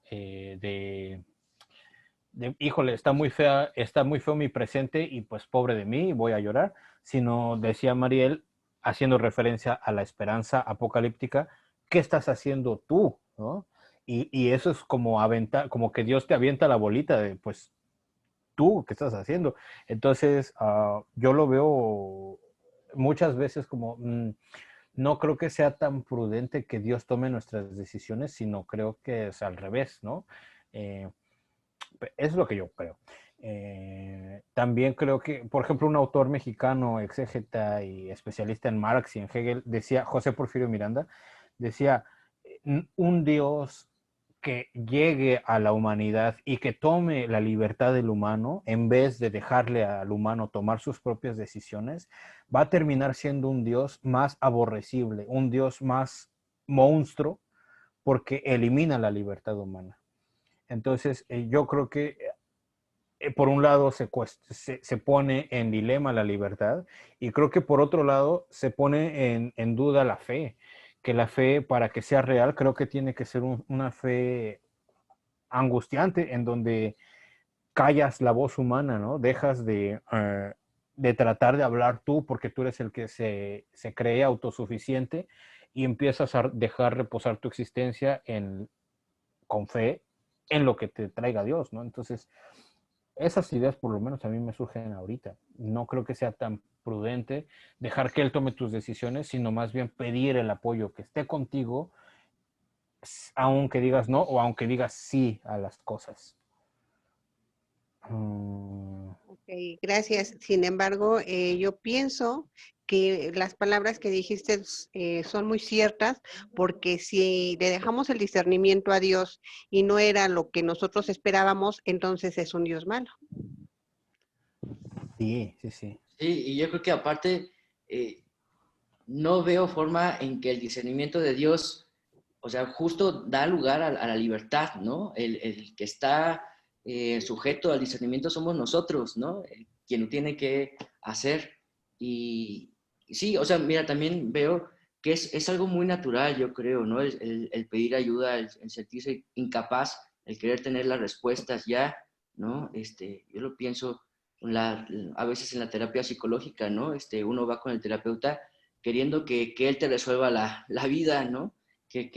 Cómo vivir, pero pues igual no es su papel, ¿no? El que vive la vida es cada uno, ¿no? Y yo creo que también como responsabilidad en la fe está el tomarnos en serio que nosotros somos criaturas de Dios, ¿no? Y que en eso tenemos unas posibilidades de ser presencia también de Dios, ¿no? O sea, sentirnos hijos, ¿no? Sentirnos, digamos, compañeros de Jesús, sentirnos capaces y aplicarlo, ¿no? Hacer nuestra vida un camino de edificación, ¿no? Y como figuras o manifestaciones de Dios nosotros mismos, hacer lo que quisiera Dios, ¿no? Ser nosotros sus manos también. Sí. Bueno, pues muchas gracias. Gracias, Guadalupe. Quisiera hacer una pequeña pausa, solo como para avisarles a todos y agradecerles. Ya son las 9:08. El curso terminaba a las 9. Yo con gusto me puedo quedar medio minuto más. No, unos 10 minutos más. Pero de una vez les digo, si alguien se tiene que desconectar ya ahorita, les agradecemos mucho que se hayan conectado hoy. Los esperamos para la siguiente sesión el próximo martes.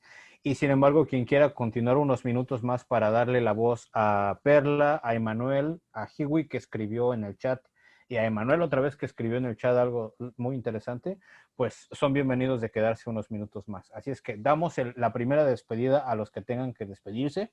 Muchas gracias a todos. Cualquier cosa, pues ahí está el chat en WhatsApp. Y a los que gusten quedarse unos minutitos más para seguir con las otras participaciones, pues abrimos los minutos más. ¿Les parece bien? Entonces, pues gracias a todos y te doy la palabra, Perla. Gracias, buenas noches. Mira, yo sí estaba pensando cuando vi esta parte del regalo, pues sí, Dios nos da un regalo, pero aquí vienen muchas cosas. En Él nos da pues la libertad como para decidir nosotros es hacia dónde vamos a ir o qué vamos a hacer. Nuestro mismo carácter lo ocupa Dios para que podamos ser y hacer algo aquí. El punto es, como tú decías con Apocalipsis, a mí me abrió la mente totalmente en ver que era un libro en el que te da esperanza en lugar de ver un libro de que eres un pecador. El punto es de que tú sabes cómo vas a utilizar tu libertad y tú sabes si vas a incluir o no a Dios. Esto yo lo vería como con Job, ¿no? Job, en lugar de lamentarse de todo lo que perdió, todo lo que pasó, Job simplemente lo tomó como una gran bendición de parte de Dios al final de lo que pues él vivió. Entonces estamos exactamente en la misma postura que él. Esa es mi opinión. Sí, tienes razón, Perla. Muchas gracias por el comentario. Hay algo iba a comentar y se me fue. En lo que recuerdo, Emanuel, te quitamos la palabra. Hola. No, pero nada más es eso del... Me voy a reservar mis comentarios. Es que están acá con el hexatlón porque acaba de empezar. No, pues nada más es esa pregunta que te dice mi querido amigo. A mí me parece muy, muy interesante, lo voy a leer, lo escribió Emanuel en el chat, dice, entonces el paraíso es la expresión de mi posible libertad. El paraíso es incremental. El infierno comienza poco a poco cuando dejo de ser libre. Creo que yo lo había comentado un poquito en nuestra otra clase creo que fue de teologías contemporáneas. Yo creo que sí, yo creo que tiene mucho que ver con este análisis que hace José Porfirio Miranda desde Hegel y desde San Pablo en la Biblia, en donde contrapone el estado de animalidad del hombre ante un estado de humanización del hombre. Y básicamente lo que retoma de Hegel es cuando dice José Porfirio Miranda, este exegeta mexicano que ya murió, dice pues, si el humano no se autodetermina o voluntariamente o según la inteligencia, la voluntad y la conciencia no se autodetermina, por otro lado, está dejándose determinar por su naturaleza, por su animalidad. Y yo hacía referencia al ejemplo de cuando te da ganas de hacer del baño. es un instinto animal, ya te dio ganas de hacer del baño. Y si fueras animal completamente, pues te orinas ahí.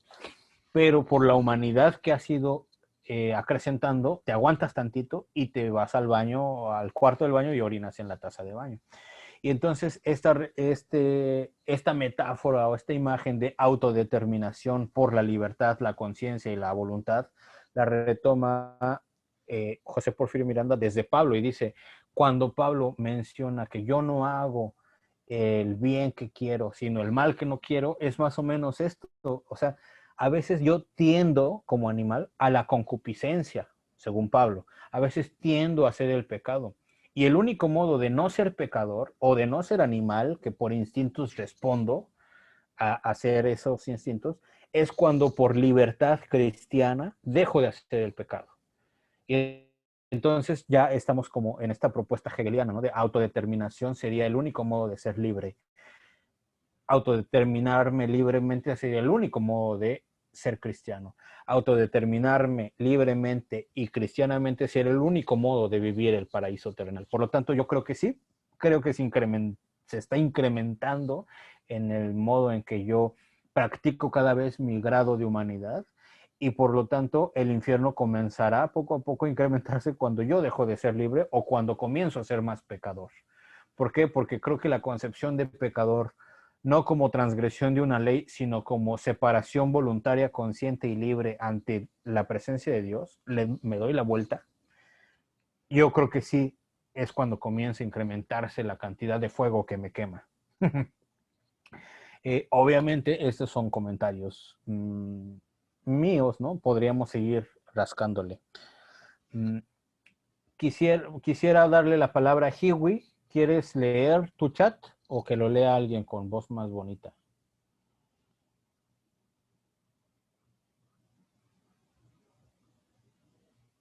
No, o tienes tu micrófono apagado, señor Hiwi. ¿O quieres que te lea?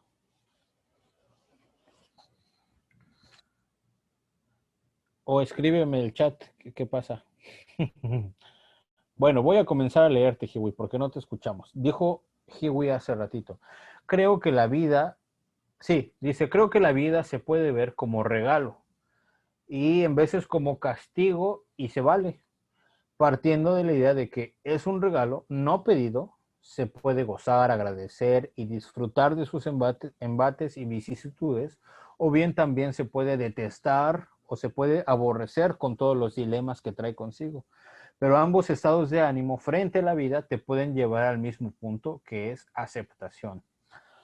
Sí, creo que por eso sirve el esquema que les presenté por ahí de la segunda o tercera diapositiva, ¿no? Como haciendo referencia a que hay o que podemos hacer, englobar en grandes bloques pensamientos de la humanidad, ¿no? O sea, los que creen que no tiene sentido la vida, los que creen que sí tiene sentido la vida, los que creen que la vida se repite de manera cíclica. Y como yo creo que rescaté en esos momentos, el chiste de la teología cristiana no es criticar esas concepciones de historia y de humanidad, sino creo aportar otra visión, ¿no? Y obviamente el cristianismo va a decir que es una aportación muy buena, ¿no? Pero pues si ustedes vienen de otra contexto, pues me van a decir que la de ustedes es mejor. Entonces, creo que aquí hay que rescatar eso. El dilema no es cuál es la mejor y cuál es la peor, sino cómo podemos vivir juntos, ¿no? Recuerdo el título de un libro de este filósofo, Alain Touraine, tiene un libro que así se llama, ¿Podremos vivir todavía juntos? ¿No? Algo así. Y hace referencia a eso. Para vivir juntos no necesitamos eliminar nuestras concepciones básicas de aceptación de vida o de creación, de vivir mis ideales. Necesitamos preocuparnos por otras cosas. El cristianismo deberá también dejar la Santa Inquisición que se debió de haber dejado desde hace siglos también.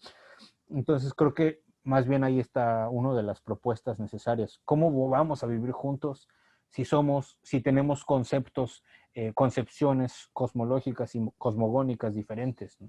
Entonces la propuesta, más que hacer hincapié en las diferencias y qué me puede aportar esto y qué me puede aportar el otro, es cómo logramos vivir juntos. Bueno, es una de las propuestas que yo creo. Adelante, Mario. Sí, bueno, mira, también recuperando un poquito un comentario de Perla. eh, o sea, qué triste que muchas veces nos queda de la religión una moral tan pesada, ¿no? Esta visión de sentirnos pecadores, culpables, ¿no? Con ver a Dios como el que va a castigar, al que va a poner orden, que está presente en mucho, ¿no? De nuestra relación con Dios, con lo divino. Pero, o sea, creo que el indicar que alguien peca por lo digamos, en Jesús, no es para culparlo, ¿no? Para condenarlo, sino para enfatizar que aunque él se ha alejado, Dios lo recibe con los brazos abiertos, ¿no? O sea, que no hay una justicia matemática calculada para Dios, sino que hay una generosidad, ¿no? O sea, el que se siente pecador, que se sienta bienvenido, porque en cualquier momento va a haber una fiesta por él de recepción. Y yo creo que esta actitud, ¿no? Que cambia la forma de relacionarse con el otro desde el modelo de Dios, ¿no? O sea, Dios no va a ser justo con nosotros, va a ser misericordioso, ¿no? Creo que esa es la propuesta de conducta y de relación que construye el cielo, ¿no? O sea, que nosotros, al ser así con el otro, estamos haciendo cielo. Y cuando no nos portamos así, cuando intentamos poner orden y justicia y moral y tratar al otro según lo que hizo y yo soy más porque complico las normas, ahí creo que estamos como pasando por encima de la diferencia del otro y tal vez construyendo un infierno, ¿no? Que toma centro en el individuo, ¿no? Que enfatiza la separación con el otro y no la relación generosa, ¿no? O sea, esto del evangelio, ¿no? El Dios que hace salir el sol sobre buenos y malos, ¿no? Llover sobre buenos y malos. Ahí está la generosidad, ¿no? Pensaba ahora en tiempos de lluvias, ¿no? Muchas veces, ¿no? El agua es un problema, ¿no? No la tenemos y pues nos causa complicaciones. Y la lluvia es tan generosa, ¿no? En todos lados, todo se moja, ¿no? Ahí está, ¿no? Como la afectividad de Dios mostrada en la naturaleza también, ¿no? Bueno, es lo que quería comentar. Esto me hizo recordar, Mario, que hay una imagen graciosa en internet, no sé si la han visto, en donde se muere un humano y llega al cielo y en el trono de Dios hay un perro. No sé si la han visto, está genial.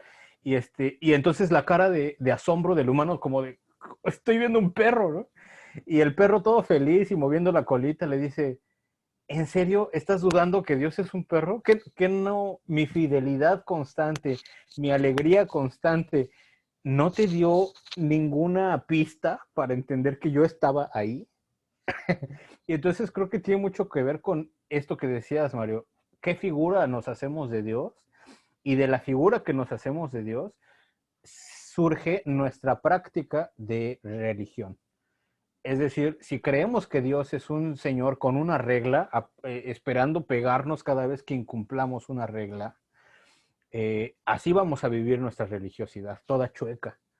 Toda, dice José María Mardones en este libro que se llama Matar a nuestros dioses, una vivencia de Dios falsa. Estamos viviendo un ídolo. Ese no es un Dios. Por supuesto que debe haber ateos de ese Dios.